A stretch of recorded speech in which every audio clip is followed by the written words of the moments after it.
On today's episode of the DuckZone503 Podcast, we're going to be previewing the Oregon football defense going into 2023.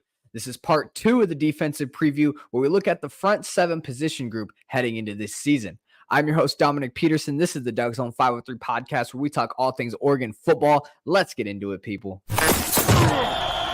Welcome to the DuckZone503 Podcast, talking all things Oregon football, with your host, Dominiqk Peterson.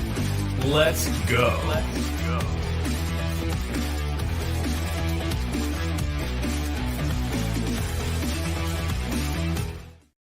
Welcome into today's edition of the DuckZone503 Podcast. The date is Saturday, August 26th, 2023, and I am happy to be with you. Surprise, surprise, people. It's a surprise episode for you guys today. As you know, we host shows weekly here on the podcast. Only on Monday and Wednesday they come out, but I'm feeling special today. It's a special day for me. It's my birthday, guys. Officially 24 years old, man. I am getting old. No doubt. Mid-20s. Whew, here we go. Hey, but no, seriously, guys, thank you so much. I want to thank you guys, the viewer, for constantly tuning in and making DuckZone503 a part of your weekly listen for all things Oregon football. And spending time with me on my birthday on this podcast is exactly what I want to do today. You know, you guys make this podcast. It's you, the viewer, who keeps it going. This is an independent podcast. No one else funds this podcast except you guys with your ears and your eyes. So especially big shout out to you guys on my birthday for making this such a special birthday. I thought I'd take some time, hop on the podcast, and spend some time with you today. So welcome on in. We're going to go ahead and, speak about some big things today. Week 0 just kicked off. That's a big thing. We got some football playing today. Today is the official day of college football kicking off. In our conference, we got USC, San Jose State. That's going to be a huge one. So look out there. I understand USC is a heavy favorite, but there's some talk on San Jose State that they can get them. Week 1 is in 7 days. Yes, 1 week away from real football being played in Autzen Stadium. I'll be there, Eugene, Oregon, people. I'll be vlogging the full game day experience. So if you're not attending the game live, don't worry. We got you covered here on the DuckZone503 Podcast, from the tailgate, from the game, from the after party. We're going to take you all on the ride. So, guys, it's my birthday. If you guys want to say a happy birthday in any type of way, I don't need no money from you guys. All I need you guys to do is, for free, click that subscribe button. Click that follow button if you're on Spotify. And don't forget that like button either, okay? 2 buttons. I need you to click there. If you want to send a happy birthday in any type of way, go ahead and do that right now. Now, on YouTube, our goal is 1,000 subscribers. That's our goal. We're sitting at 792, so we're inching our way there. Now, the only way we're going to keep getting this going, keep getting to our goal, which is 1,000, is if you guys, the viewer, tell your friends, your family, and everybody who loves Oregon football around you about this podcast, because you got to stay locked in. We got a bunch of content coming up, previewing prediction episodes for each game weekly. We got recaps. We got recruiting interviews. We got vlogs. We got Oregon schedule predictions. That's coming up real soon with a special guest. So stay tuned, guys. We got a whole bunch going on. Weekly shows every Monday and Wednesday. This is your special episode for the birthday podcast, August 26th, Saturday.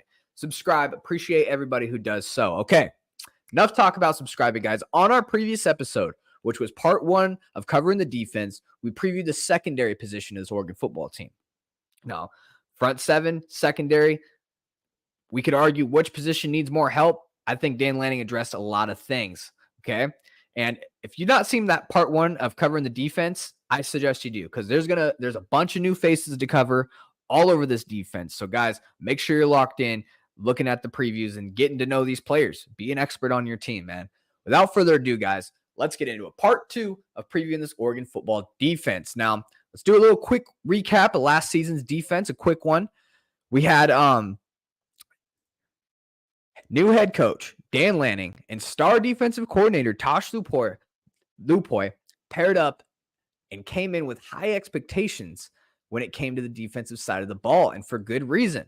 You had nasty pair of linebackers in the middle. I mean, remember last season entering, we had Justin Flo and Noah Sewell to lead that defense. Both were former 5 stars, ranked number 1 and 2, respectively, at their position coming in. You also added a top NFL draft prospect in Christian Gonzalez to stir things up in that secondary. Fortunately for Duck fans, it was a bit of a struggle for the defense last season. The Oregon defense allowed 28.5 points per game, nearly 400 yards per game, and another year of a dreadful third down defense, allowing a horrid 48.5 conversion rate on third down. Now, it's been a problem for this Duck defense for multiple seasons now. I'm hoping this is the year we shore that up. We've heard a lot of talk about this defense in the offseason, a lot of interviews with these players talking about we want to be feared and respected, quote unquote, feared and respected. A big piece of being feared and respected is getting off the field. If teams know, if they're confident on third down against you, that's a bad sign for your defense. So I've said this, in my opinion, multiple times now on this show, okay, where I put the blame on the defense last season, most of the blame. And yes, I know the majority of the fan base and the media will join in on this and point the finger to that secondary as the main problem of last year's defense. Now, I get it. A lot of passing yards against the Ducks defense. Secondary was awful. And again, this is not to say the secondary didn't play to expectations, because they clearly did not. My point is, everything starts up front in the game of football. Fun fact about this defense, guys, I want to tell you, if you didn't know this already, I say it a lot. Oregon finished with just 18 sacks total last season. That was the least amount of sacks that an Oregon football team has had since the 1982 season. It's going back 40 years, guys, resulting in defense just shredding them up everywhere on the field. I mean, this defense was bad. I always said it. In the game of football, guys, everything starts up front. Offense, defense, I don't care what you want to talk about. Your football team has to have a dominant O-line and good D-line just to start there. Now, the defensive front will look to perform a lot better than they did last season. They added a slew of new transfers and a load of new recruits. So without further ado, guys, let's go ahead and get into it. We're going to start with the linebackers this year. We're going to always start every position group we start out with. We talk about the departures, who left, and then we'll get into the who's here and who's new. So for the departures, probably the most overturned position group on the team, thanks to the transfer portal, I think Dan Lanning and Tosh Lupoy seen what they got, and they went and got busy. Harrison Taggart transferred to BYU. Anthony Jones transferred to Indiana. Keith Brown, local guy, sucks to see him leave. He actually played really well here. He transferred to Louisville. And, that one really hurts because, Keith's game is probably not the type of linebacker that Daniel Lanning is looking for. I think Lanning likes those slimmer linebackers that can really cover in space. But, Keith Brown was an excellent linebacker. I think he's going to do great at Louisville. Then you got Jackson LeDuc, who transferred to Nevada. Brandon Buckner transferred to Middle Tennessee University, And then Justin Flo. Everybody knows, fan favorite Justin Flo, former 5-star. He battled injuries here, and he might have a damn good season at Arizona. Jed Fish's defense was completely awful last year. He will be the best defensive player on that team this season, no doubt, if he stays healthy. That's a big thing. That's one reason why I didn't play a lot with the Ducks. And then when he did get on the field last season, it was wildly inconsistent. So he goes to Arizona for a fresh new start. It was a surprising move when I seen Flo transfer. He did really barely see the field at Oregon, due to injuries. But hopefully at Arizona, he's able to flourish. And, this guy's a freak athlete. I mean, you see it, physically. Hopefully he does well at Arizona, because I want to see the guy do well. Jaden Navarrete transferred but has not found a home yet. So that's the only guy who hasn't found a home. A lot of linebackers leaving, guys. A whole bunch out. We got some new guys in and the guys who are coming back as well. So who's here for 2023? We got Jeffrey Bossa coming back, entering his junior season. Now, he's looking to have a breakout season after his first year at linebacker, coming down from his original safety position. It was a little bit a developmental year for Bossa, as PFF had him graded as one of the lowest linebackers. Matter of fact, one of the worst linebackers in the Pac-12, finishing last season with 31 solo tackles, 4 tackles for loss, a pair of sacks, and 2 interceptions. It's fair to say that Bossa has a lot on his shoulders heading into this year. Regardless, his experience at the position and versatility he brings in the Lanning scheme is valuable heading into this season. Now, he graded really poorly coming down at linebacker. He was pretty slim. Reports say that this guy is beefed up, put on about 25 pounds of muscle. So that muscle added on with year 2 in the scheme of being at linebacker in the Lanning defense, I think that's going to help Bossa in year 2. Let's keep it going here. We got Justin Jacobs. Now, the new Iowa transfer Justin Jacobs joins the Ducks after a leg injury limited into just 2 games last season. There's no doubt this guy will be a quality playmaker for the Ducks, but because as a sophomore in 2021, he started 8 games, put up 53 tackles, 1 interception, 2 passes defended, and a forced fumble. This guy can absolutely fill the stat sheet. He's a bigger, bulky linebacker. Jacobs looked to essentially replace what Justin Flo was. And, he has a lot of potential still there for Justin Jacobs. It's going to be fun to watch him develop as a Duck. Next guy we got to talk about here is Devin Jackson. Devin Jackson is a former 4-star linebacker and was shout out him for being one of my first interviewees on this channel. He returns the Ducks in this 2023 roster. Possessing elite speed at the position, there's no doubt that this track star is the fastest linebacker in the room. He appeared in 5 games as a freshman, totaling just 1 solo tackle. I know those numbers don't totally jump off the stat sheet, but don't be fooled. This guy can play, guys. Year 1 for freshmen is all about reps, okay? And I have a feeling Devin Jackson can crack into that rotation in year 2 as he builds strength to match that God-given speed he already has. With Sewell, Flo, and Brown gone, Jackson will look to step into a much bigger role this season. Watch out for Devin Jackson. This guy's got elite speed, something you can't teach as a coach. Coming into the program as well, we got Connor Sewell. So the second transfer addition to the linebacker squad was Arizona State's Connor Sewell. Sewell has 2 seasons of eligibility remaining and recorded 30 tackles, including 1 loss and a pass breakup for the Sun Devils last season. In 23 games, he has 53 tackles, including 2 for loss and 1 pass breakup and 1 forced fumble. The 6'1", 220-pound player was a 3-star recruit in the class of 2019 via James Capilla of the Oregonian. Now, he's a little bit of an unknown player. I'm not going to lie to you guys. So we're going to have to see what kind of role that Connor will have on this year's Duck team. He didn't do too bad with that Arizona State team. So, I'm not sure how he's going to find the field with the Ducks. Maybe Dan Lanning brought him in and has a plan for him. I don't know. Although, guys, my thoughts on this position overall. This position definitely needed an overhaul, and we've seen it. The linebacker comes in also as a major question mark for the Ducks defensively. A group that lost a lot and also as well did not perform well. So, a lot of guys are going to have to step up this season, no doubt. Most importantly, I like to see a clear-cut leader established in the room after losing guys like Noah Sewell and Justin Flo. Those were kind of your 2 leaders the last couple of seasons now. We're going to look at this linebacker room. Maybe a guy like Jeffrey Bossa, who went to the media day for the Ducks, was on the, with Bo Nix and Jeff Bossa on the defensive side. Maybe he looks to step up the leader of the squad in year 2 of being a linebacker for the Ducks. So I'm excited for this linebacker room. A lot of new guys coming in. Somebody's going to have to make a name for themselves. Who I'm high on personally, I'm high on Devin Jackson, man. The guy's he's the fastest linebacker, can move sideline to sideline. He's exactly the type of linebacker Lanning's looking for. He was the number 1 recruit out of Nebraska. It's coming out here to Oregon. Yeah, he's making a name for himself, no doubt. He played a lot of special teams, played a little bit of garbage time. He's going to have a big role after the departures. So look out for Devin Jackson, in my opinion. Okay, guys, look, if you guys really want to support the show, okay, you guys are tuning in weekly, shows Monday through Wednesday. It's my birthday, guys. I mean, I'm grinding it out for you guys right now, and I love being with you. But without you guys, there is no podcast. Look, I'm independent media here. Launch my own podcast by myself. So it's you, the viewer, with your eyes and your ears that help fund this podcast and keep it alive. I appreciate you guys. If you guys want to go ahead and get yourself some official DuckZone503 merch, here's the way to get it right here. What's going on, guys? It's your boy Dominiqk Peterson, host of the DuckZone503 Podcast, where we talk all things Oregon football. Very excited to announce we just launched our very first merch store.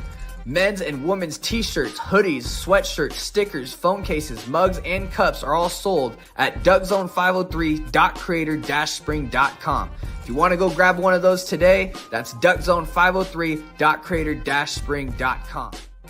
Store link will be in the description below as well. Bam. There you guys have it. Go get your merch today. Link in the bio. You know what to do, guys. All right, moving on here. Defensive ends. We're going to talk about the edges, okay, of this team. Departures from last season. Sorry, guys. Departures last season. Trevin May transferred to Baylor, okay? Trevin May, this one stings a little bit because, I thought Trevin had a legit chance to get some quality play time this year, but maybe he just saw a better opportunity for himself over at Baylor, and I can't be mad at that. That just gives some young talent that we acquired this offseason an opportunity for some more reps. We got a lot of new talent. Braden Swinson transferred to LSU. Now, Swinson is another quality player that, didn't really play much after a solid 2021 season. You guys will remember him getting that game-winning sack against Ohio State. The guy played very well in 2021, and it's like we didn't even see him in 2022. So, best look at Swinson at LSU because he's a really good player, and he's on a really good team now. LSU's not one to play around with. So, best luck to Swinson there. Once a Duck, always a Duck. Jabril McNeil transferred and is not yet to find a home. It's one thing that we see with some guys is if you don't put up tape at the original place you're at, you either probably got to either go down a division or play FCS ball, or you just don't play ball. And for Jabril McNeil, I don't know. I hope he finds a home, but he has not found a home yet. But let's go ahead and look at who's here for 2023. First up, we got Brandon Dorlus, okay, leading the way for the defensive line position. Dorlus will enter his final year with the Ducks. Very surprising return announcement in January, because if you guys remember, Dorlus sat out of the Holiday Bowl, and it was assumed that it was preparation to enter the NFL draft. I mean, you see that a lot. Guys skip out on that last game, and they're projected pretty high in the NFL. It's more than likely they're preserving their bodies, don't want to get injured and risk that injury to millions of dollars, right? So I was assuming in my head, okay, Dorlus is off to the NFL. Well, it was almost like a late Christmas gift in the mail. You guys sometimes get those late Christmas gifts in the mail, like, oh, wow, look at that. That's awesome. In early January, he announces he's going to return for the Ducks for one more year. So now entering 2023, Dorlus was named preseason All Pac-12 D lineman, and no doubt, guys, it's well-deserved. In 2022, as a second-team Pac-12 player, Dorlus production improved across the board. 34 tackles, 16 solo, 9 for loss, and 2.5 sacks. Now, I mean, personally, I'd love to see that 2.5 sack number go up a little bit. We're going to need that if he's going to play the DM position. But no doubt, guys, he was definitely a menace on the field. The season prior in 2021, he put up 25 tackles, 14 solo, 7 tackles for loss, again, 2.5 sacks. Career highs in every statistical category. Also was named first-team All Pac-12 in 2021 in that time frame. So, guys, again, 2.5 sacks each year. I want Dorlus to try to get 5 or 6. If you can get any more than that, let's go. But that's my goal for Dorlus. Okay, last year, Dorlus led all Pac-12 interior defensive linemen with an 82.3 pass rushing grade from PFF.com. So this guy, to me, is ready for a breakout season. Dorlus will have one more year to rise his NFL draft stock. But it appears that's the last thing he's worried about. In his fall camp media interview, he was asked, what are you looking forward most this season? And he instantly replied, guys, winning a championship. That's simple. Winning a championship. That's what he's looking for. He's got all this NFL draft stock, NFL hype. He's coming back for one more year, and he's asked, what are you worried about? Winning a championship. And to me, he could have said anything about himself, his accolades, his draft stock. He could have chose anything to talk about his future, about his pro team or his draft stock. He says championship, guys. Championship. I think that's the exact attitude that Dan Lanning is looking for in each one of his players. It starts with the leaders like Dorlus setting the example. He's been a very good player for the Ducks over the last years. You know, his consistency at getting to the quarterback and finishing those sacks has lacked a little bit, in my opinion. But look, he's due for a breakout season. And I'm looking to see if Brandon Dorlus can put that complete season together. Maybe even launch his draft stock into potential first-round talk. Next up, guys, big addition here to the team. We got Jordan Burch, probably the biggest, in my opinion, the biggest splash in the transfer portal at a desperate position of need for the Ducks was obtaining former 5-star prospect Jordan Burch from South Carolina. Standing 6'6", 275 pounds, the elite Burch was a top 10 recruit in the nation coming out of high school and was headed to South Carolina. With all the hype and expectations, he was essentially dubbed the next Jadeveon Clowney, pretty much South Carolina's, Arcavon Thibodeau, if you want to dub him that, Jadeveon Clowney, back in 2012, the big hit against, Michigan in the bowl game. That guy was a big-time prospect. You're coming in as a 5-star in South Carolina. People are looking at you to be that. And look, I say it all the time on this podcast, guys. How many times have you heard me say it if you're every day? True freshmen, more times than not, need at least 1, maybe even 2 years to develop before starting in college football games and honestly making an instant impact. Unless you're as talented as like a Justin Herbert, a Bryce Young, a Trevor Lawrence, you're more than likely riding the pine and learning the world of college football and developing for your next opportunity. 99% of the time, guys, that's just how it works. So he comes to escape all those lofty expectations of South Carolina. And now Birch is coming to Oregon for a fresh new start and it looks for like a win-win for both parties, guys.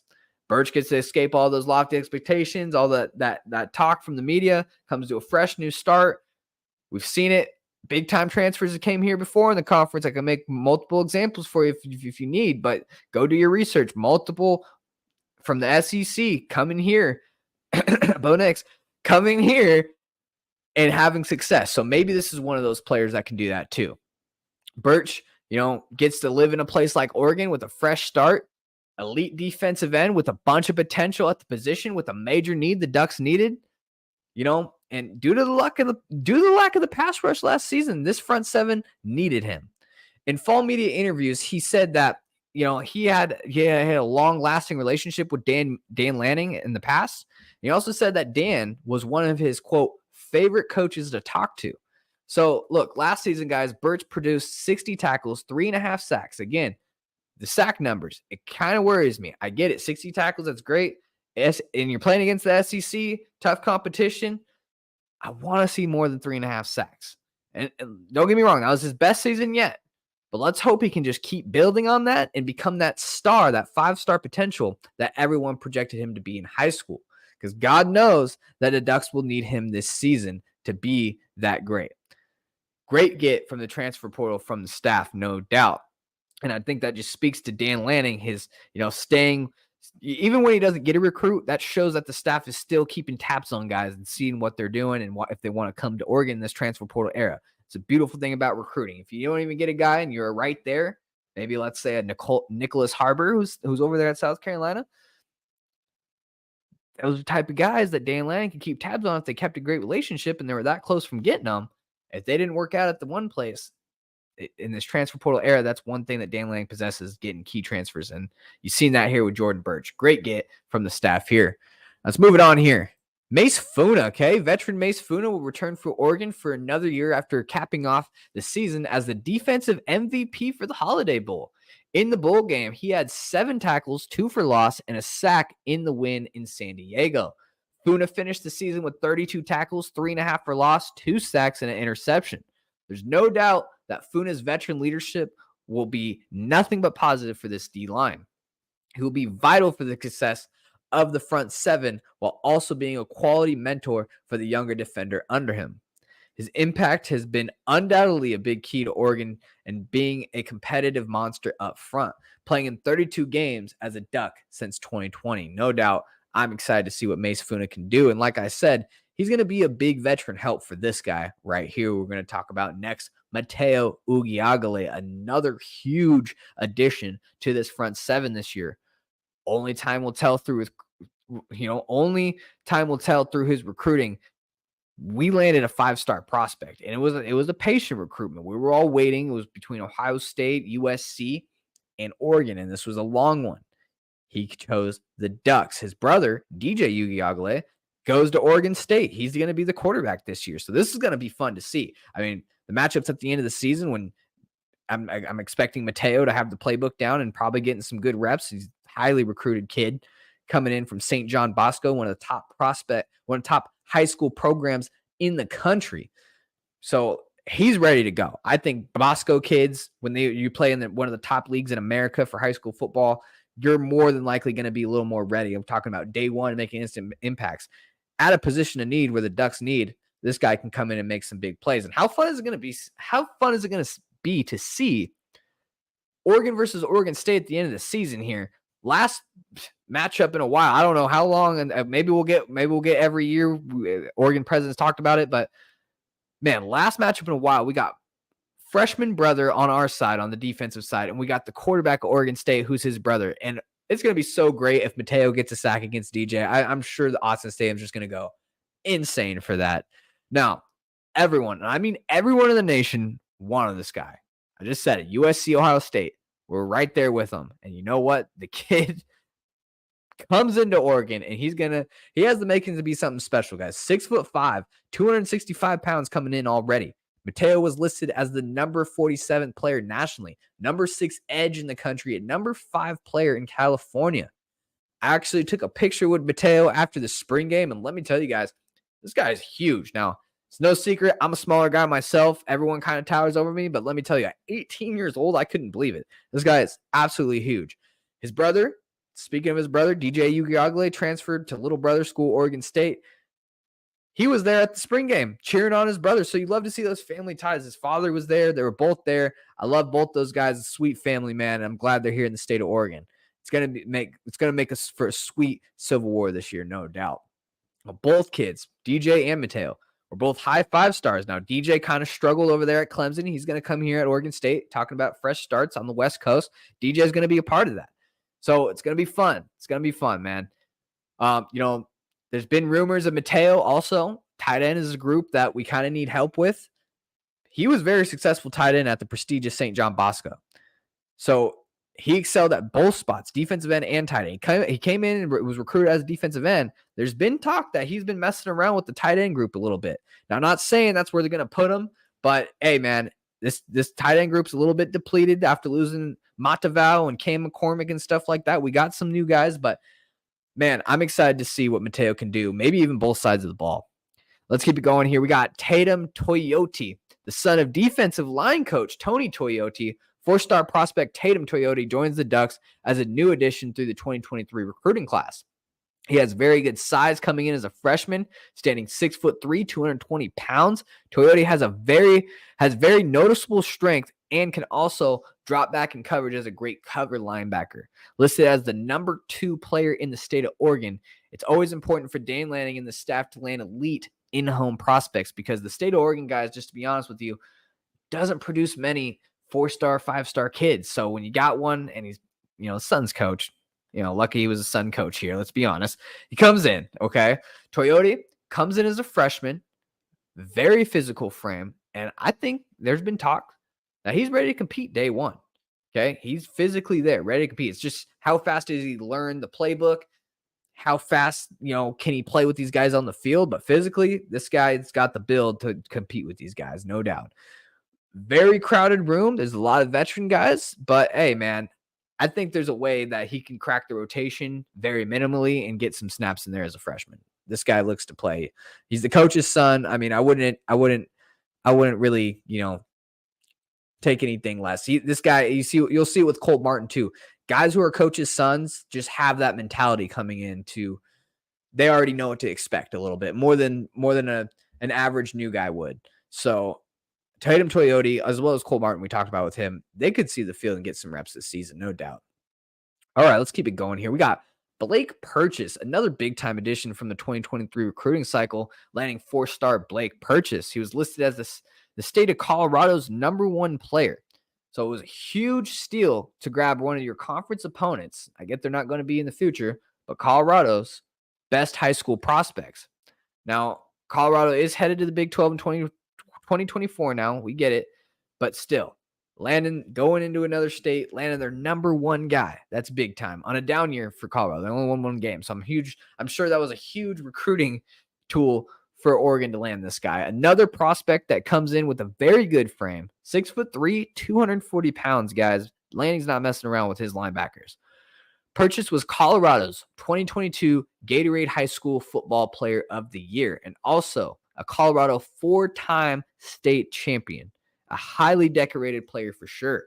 He finished his senior year with 57 tackles, 23 tackles for loss, 18 sacks, 8 pass deflections, and a forced fumble. Guys, 18 sacks. He got as many sacks as the Oregon Ducks did last season by himself in his high school senior season.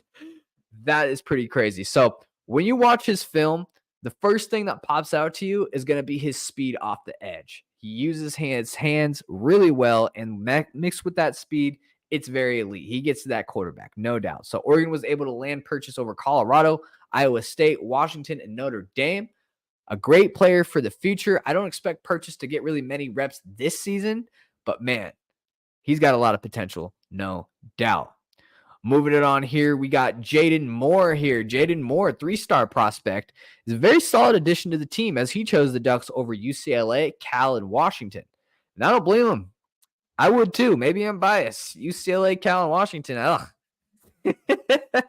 All jokes aside, while the sound of landing a 3-star, may not excite the average Duck fan anymore, don't let his ranking fool you. Okay. As a junior in 2021, he put up 155 total tackles, 17 and a half sacks, and 3 forced fumbles. His ability to get after the quarterback is exactly what Dan Lanning is looking for, and Moore provides just that. Watch out for Jaden Moore, guys, no doubt for the future. Now, my thoughts on the position group overall, the defensive edge position. Now, the defensive front seven as a whole will be a major X factor for the Ducks defense to upgrade from last season. The front seven was awful, guys. I'm just going to keep it real with you. It was completely awful at getting to the quarterback. A total of just 18 sacks as a group last season. Coach Lanning added a big-time transfer addition, retained some veteran players, and attained a flurry of young talent for the future. A lot of Oregon's success on the defense this year will rely on this front seven. So, all eyes on the front seven this year. Edge group, got to get after that quarterback. We need more sacks. That's my end summary. If I had to just put it in one sentence for you guys, what do the edges need to do? Get sacks. We need sacks from these guys. It's desperate. If we're going against Caleb Williams, Michael Penix, Jane DeLora, DJ Uiagalelei, we're going against all these great quarterbacks. We're going to need to get to them. So it's important. It's vital. Hopefully Jordan Birch, Mace Funa, those guys can get after them really well. All right, let's move it on here to the defensive line. If we're going to talk about D-line, we always like to start with the departures. Fan favorite, man, this one's sad. Fan favorite, Sir Mells. Okay, Sir Mells, he went and transferred to Utah State, and he was definitely a fan favorite, man. His mom on Twitter, always at the tailgates with great food. Shout out Sir Mells going to transfer to Utah State. I'm sure he's going to be great. Next, we got Keanu Williams, who has decided to stick around in the Pac-12 and transfer to Chip Kelly's UCLA. And Keanu Williams, man, this guy was a guy who played a little bit for the Ducks and had a little bit of success. So I have no doubt he'll be a great player for Chip Kelly's defense. All right, guys, let's look at who's returning for the Ducks this year. We got to start with Casey Rogers. A huge return for the Ducks defense was getting back Casey Rogers for 2023. In 13 games, he finished with 34 tackles and 1 fumble recovery, a very solid addition to that front seven through last year's transfer portal. Now, this is going to be another year in this Lanning system. Should only be a positive thing for Casey Rogers in 2023. Now, he had a great ending. Okay, the way he ended last season, he started to play at a very high level of consistency. If you guys remember, he produced 4 tackles, 1 pass breakup, and a half of tackle for loss in the Holiday Bowl against North Carolina. So entering year 2 in the system now, Rogers has the potential to be a very good defensive lineman up front for the Ducks this season. I'm excited, man. And he looked like a monster, man, in that North Carolina game. I'm excited to see this guy. He can get physical. Now it's just how often does he get physical? Consistency is a big thing with Rogers, in my view. This is last year to upgrade that NFL draft stock. Let's do it. Let's do it, Casey. All right, next to talk about, we got Sam Taki Tiamani. A load of returners up front for the Ducks means another year. These guys have another year of film to upgrade their NFL draft stock. And that's the case for returning defensive lineman Sam Tiamani. My boy Sam Taki Tiamani racked up 68 total tackles and 3.5 tackles for loss in 4 years as a Husky before transferring to Oregon in 2022. Certainly didn't fill up the stat sheet. He only made 6 solo tackles all last year. But look, Tiamani was a very consistent rotational player that Dan Lanning could trust to put out there when guys got tired. And plugging that middle with that 6'3", 315-pound frame is going to be where big Taki Tiamani will look to find his role this offseason. So I'd like to see a little more on the stat sheet. I get you playing a position where it's kind of hard to make tackles. You're kind of just plugging holes for linebackers to make tackles. But still, man, this guy's a big guy up the middle that you can put up there. And speaking of big guys that you can put up there in the middle, Popo Amave, big nasty nose tackle Popo Amave will return for the Ducks in 2023 for his 7th season. Amave suffered a season-ending right foot injury late in fall camp and had surgery during the first week of September. So he missed a lot of last year. He was then granted an additional year of eligibility by the NCAA and announced that he would use it. And Amave has been one of Oregon's most consistent players up front and was badly missed last season. Amave had 66 tackles with 9 for loss, including 3.5 sacks and 38 career games with the Ducks. In the 2021 season, he had a career-high 36 tackles with 3 for loss in 13 games.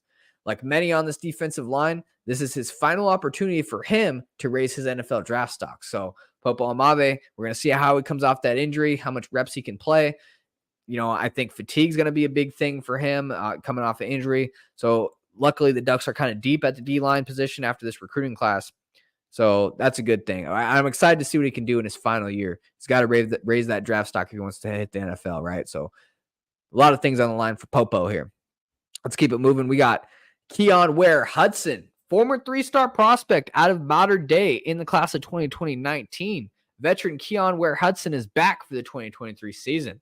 A solid season last year, making 11 solo tackles and half a sack. In his Oregon career, Hudson has recorded 45 tackles, 3 pass deflections, 2 sacks, and 1 forced fumble.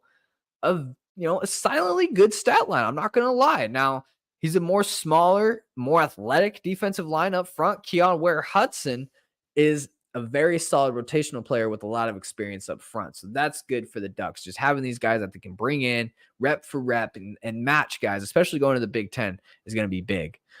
Let's keep it moving here. We got Johnny Bowens getting into one of 2 Oregon's 2023 defensive line signees. We got 4-star Johnny Bowens, who chose the Ducks after flipping from Texas A&M.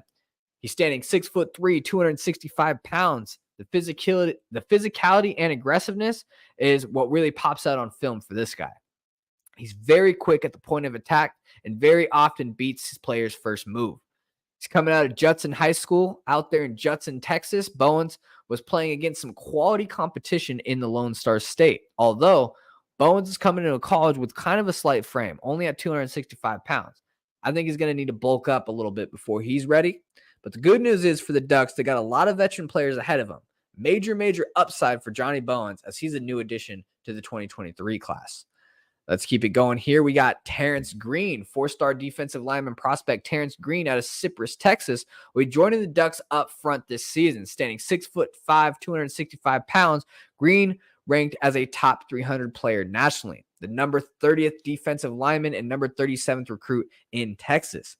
He chose the Ducks over the likes of Texas, Michigan State, Florida, and Miami. An absolutely huge get for Lanning from the Lone Star State. It's going to be interesting to see what path Green takes, as he might slim down a little bit and be an outside pass rusher, like we've seen with Kayvon Thibodeau, or is he going to bulk up like more of a Casey Roger type and be that disruptor in the middle? He can go either way. I'm interested to see which way this defense uses him and how he kind of frames his body in the future. I think he can do either one. If he wants to be on the outside, kind of outside out there with like a Kayvon Thibodeau type, or if he wants to be a game wrecker out there in the middle, plugging the holes. Let's move it on here. We got Amari Washington. Amari Washington, another grab out of Arizona, as 4-star Amari Washington committed the Ducks over LSU, Oklahoma, and Florida, beating out some of those prominent schools down south. At 6'5", 295 pounds, the towering Washington is quick and light on his feet while dashing after quarterbacks. He's your prototypical East Coast lineman, right? West Coast lineman. It's always important to note that while in high school, he spent a lot of time playing over at the guard position as well. So it was apparent that Dan Lanning was looking for the nation's top pass rushers in this 2023 cycle. And when looking, who to recruit, it was Washington. Amari Washington finished his senior season with 14 tackles for loss and 5 sacks, guys. He's going to be big time at getting after that quarterback. Exactly what Oregon needs, no doubt. Keeping it going here. Did I say one of 2 defensive linemen? I'm sorry. I meant one of, I think it's 4, right? Let's see. Ashton Porter. Who do we got next? Yeah, we got Ashton Porter. Okay, 5. We got one of 5. Excuse me. I do not know why my notes said one of 2. Note mistake on my fault. Okay, so we got 1 of 5. Here's number 4. Ashton Porter, Lone Star at State, kept providing in 2023 cycle, no doubt. Dan Lanning acquired 4-star prospect Ashton Porter. Coming out of Cy Ranch High School in Cypress, Texas, he was also high school teammates with 2023 4-star signee Terrence Green, who we just talked about. The 6'5", 255-pounder chose Oregon over Houston, Michigan State, TCU, and Mississippi State. According to 247 Sports Composite Ranking, he's listed as the nation's number 35, number 35th defensive lineman in the country, and number 50th player in Texas. Porter was a massive problem for offensive lines and quarterbacks all season, totaling up 63 tackles, 24 tackles for loss, and 15 sacks in 2022. There's one thing for the Ducks that they need help at all this year. It's going to be getting after that quarterback, no doubt.